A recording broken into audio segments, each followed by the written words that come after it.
नमस्कार, आप देख रहे हैं एसबीटी न्यूज। पेश है 28 मई शनिवार सुबह 8:15 बजे राजस्थान की बड़ी खबरें। मुख्यमंत्री अशोक गहलोत ने शुक्रवार को सवाई मानसिंह अस्पताल का औचक दौरा कर विभिन्न वार्डों में व्यवस्थाओं का निरीक्षण किया। सीएम ने मरीजों और उनके परिजनों से मिलकर कुशलक्षेम पूछी। गहलोत ने अस्पताल में संचालित कोविड वैक्सीनेशन सेंटर, गहन चिकित्सा इकाई व दवा वितरण केंद्र की व्यवस्थाओं को भी देखा। उन्होंने अस्पताल के आईसीयू वार्ड में भर्ती मरीजों से मिलकर उनका हाल जाना और उन्हें मिल रही उपचार सुविधाओं के बारे में जानकारी प्राप्त की। मुख्यमंत्री ने एसएमएस अस्पताल में प्रदान की जा रही स्वास्थ्य सेवाओं और प्रबंधन पर संतोष जताया। राजस्थान में मुख्यमंत्री अशोक गहलोत द्वारा बजट घोषणा के अनुपालना में डिस्कॉम के लगभग 40 लाख घरेलू उपभोक्ताओं को माह अप्रैल एवं मई 2022 में जारी किए गए विद्युत बिलों में लगभग 310 करोड़ रुपए की अनुदान राशि सरकार की ओर से दी गई है। जयपुर डिस्कॉम के प्रबंध निदेशक अजीत सक्सेना ने बताया कि बजट अभिभाषण 2022 में प्रदेश के 118 लाख घरेलू विद्युत उपभोक्ताओं को राहत प्रदान करने के लिए बिजली की दरों में अनुदान देने की घोषणा की थी। घोषणा की अनुपालना में जयपुर डिस्कॉम द्वारा चालू वित्त वर्ष 2022-23 में बिलिंग माह अप्रैल 2022 से समस्त घरेलू श्रेणी के उपभोक्ताओं को अनुदान राशि बिलों में समायोजन के माध्यम से दिया जाना शुरू कर दिया गया है। राजस्थान भाजपा प्रदेश अध्यक्ष डॉक्टर सतीश पूनिया ने कहा कि मुख्यमंत्री अशोक गहलोत का ये बयान बड़ा कॉन्ट्राडिक्शन है। उन्होंने ऐसे विधायक को मंत्री बना रखा है जो खेल करवाने से ही दबाव में आ रहा है।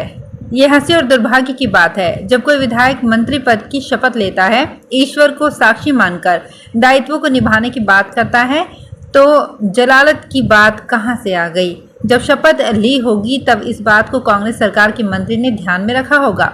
डॉक्टर पूनिया ने कहा कि दूसरा पक्ष ब्यूरोक्रेसी का है। उन्होंने कहा कि अशोक गहलोत की एक आदत है कि वो अपने नेताओं और कार्यकर्ताओं पर भरोसा कम करते हैं और नौकरशाही पर ज्यादा भरोसा करते हैं। ये अंदरूनी विरोध इस कांग्रेस सरकार में अक्सर देखने को मिलता है। भीषण गर्मी और पेयजल की किल्लत के बीच भारतीय रेलवे ने राजस्थान के कई इलाकों में लोगों की प्यास बुझाई है। भीषण तपिश और गर्मी के बीच उत्तर पश्चिम रेलवे ने 100 चक्कर लगाकर लोगों को 20 करोड़ लीटर पानी पहुंचाया है। राजस्थान के कई इलाकों के लिए किसी देवदूत की तरह बन गई है।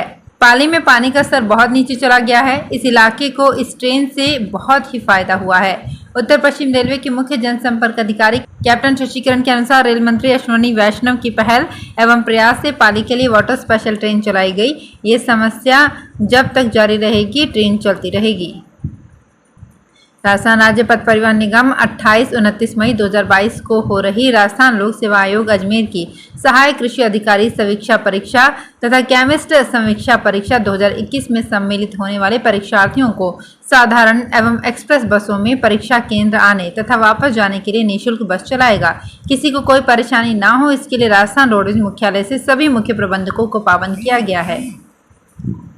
भीषण गर्मी के कारण सारे पहाड़ी इलाकों में जबरदस्त पर्यटकों की भीड़ है। ऐसे में अगर आप सुकून वाली जगह की तलाश कर रहे हैं तो दक्षिण भारत की यात्रा सबसे बेहतर हो सकती है। इस यात्रा के लिए आप देश की सबसे बेस्ट पर्यटन सेवादाता यानी कि भारतीय रेलवे के उपक्रम Indian railway catering and tourism corporation के माध्यम से यात्रा कर सकते हैं। आईआरसीटीसी ने पर्यटकों की मांग को ध्यान में रखते हुए आगामी 22 जून को सीकर से चलने वाली स्वदेश दर्शन ट्रेन में अब तृतीय श्रेणी के कोच भी जोड़े हैं।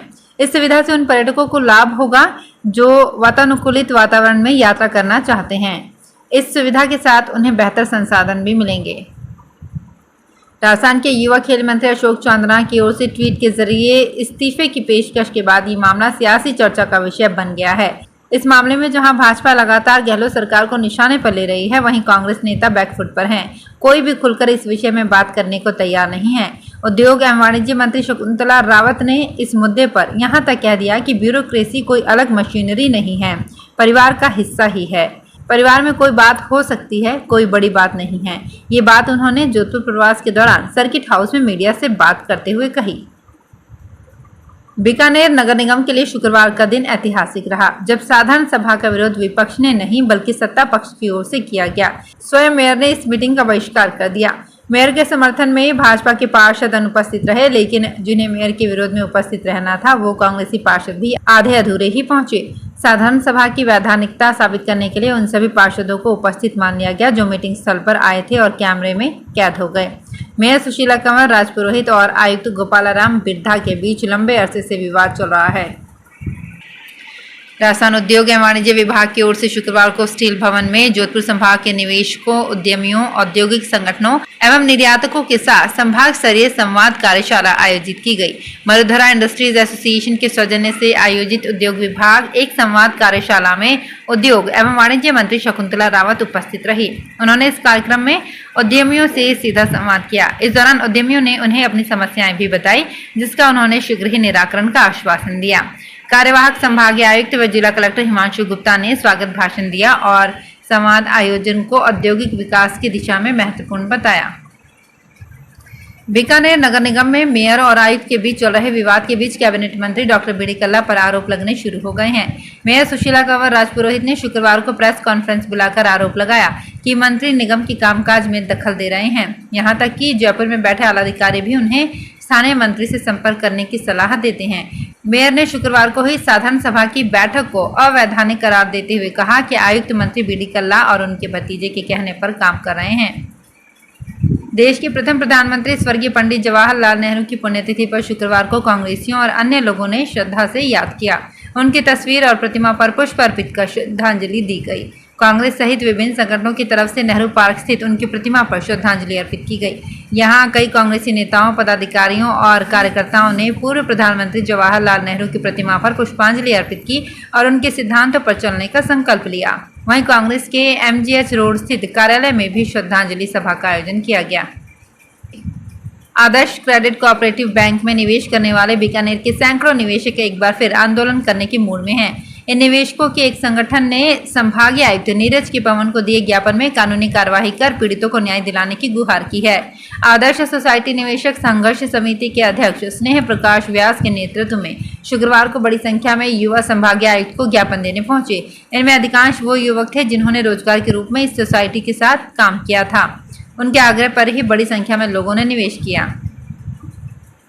उद्योग एवं वाणिज्य मंत्री शकुंतला रावत और खादी ग्रामोद्योग बोर्ड के अध्यक्ष व कांग्रेस के वरिष्ठ नेता ब्रिज किशोर शर्मा का यहां जोधपुर सर्किट हाउस में संभाग भर से आए उद्यमियों और निवेशकों ने स्वागत किया। उनके साथ ही कांग्रेस पदाधिकारी व कार्यकर्ताओं ने भी स्वागत किया। उन्होंने माल्यार्पण कर और बुके भेंट कर अभिनंदन किया। इस दौरान कई लोगों ने उन्हें अपनी समस्याओं से संबंधित ज्ञापन भी सौंपे।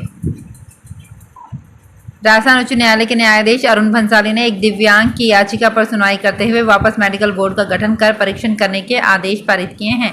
याची मेघा दवे के अधिवक्ता प्रवीण दयाल दवे ने कोर्ट में याचिका दायर की थी। इसमें राजस्थान उच्च न्यायालय द्वारा दोनों पक्षों को सुनने के बाद आदेश दिया कि याची डॉक्टर SN मेडिकल कॉलेज के प्रिंसिपल के समक्ष 30 मई 2022 को उपस्थित होवे तथा याची के दिव्यांगता के संबंध में मेडिकल बोर्ड परीक्षण कर सीलबंद लिफाफे में उसकी रिपोर्ट AAG पंकज शर्मा के कार्यालय में प्रस्तुत करे। मानसून के दौरान राजस्थान में बिजली संकट की आशंका बढ़ गई है। प्रदेश के बिजली घरों में अभी 4 से 6 दिन का ही कोयला है और छत्तीसगढ़ में राज्य विद्युत उत्पादक निगम को आवंटित खदान में भी केवल 13 से 15 दिन का ही कोयला बचा है। इसके बावजूद वहां स्थानीय राजनीति के कारण द्वितीय चरण की खदान से खनन शुरू नहीं हो पा रहा है। इस स्थिति से प्रदेश के 4340 मेगावाट की बिजली उत्पादन यूनिट में कोयला संकट के हालात बन रहे हैं। राज्य विद्युत उत्पादन निगम के CMD RK शर्मा ने भी सरकार को ये स्थिति बता दी है। तो फिलहाल इस बुलेटिन में इतना ही, फिर हाजिर होंगे कुछ और बड़ी खबरों के साथ। SBT न्यूज के और भी वीडियोस को देखने के लिए हमारे चैनल को सब्सक्राइब करें और नोटिफिकेशन पाने के लिए बेल आइकन को प्रेस करें।